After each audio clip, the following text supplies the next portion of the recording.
నా భార్య నేను ముందే మాట్లాడుకుని రోల్స్ పంచుకున్నాం. ఏంటంటే నేను డిసిప్లిన్ చేయలేను, అది నా క్యారెక్టర్ కాదు, నా నేచర్ కాదు.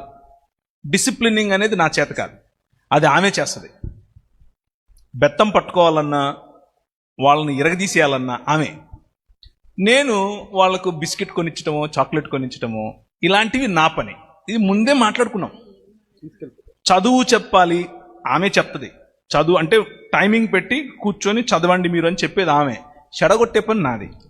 రైట్. అంటే నేను వారానికి ఒకసారి 2 సార్లు ఇంటికి సాయంత్రం పూట వాళ్ళు ఉన్నప్పుడు వెళ్తాను. వెళ్ళినప్పుడు అందరూ వస్తారు, డాడీ అని దగ్గరకు వస్తారు. నేను డిసిప్లిన్ చేసి ఆమె డిసిప్లిన్ చేస్తే పిల్లలు ఏమవుతారు, రెబెలియస్ అయిపోతారు. సో మేము పంచుకున్నాం ముందే, మా రోల్స్ మేము పంచుకున్నాం, కూర్చుని మాట్లాడుకున్నాం. ఇది నువ్వు చేయి, ఇది నేను చేస్తా, ఇది నా స్ట్రెంగ్త్, ఇది నీ స్ట్రెంగ్త్. కుటుంబం కరెక్ట్గా సాగాలి అని అంటే బలాబలాలు తెలియాలి. స్త్రీ బలం ఏంటో తెలియాలి, పురుషుని బలం ఏంటో తెలియాలి. అందరి స్త్రీల బలం ఒకటే ఉండదు, అందరి పురుషుల బలం ఒకటే ఉండదు.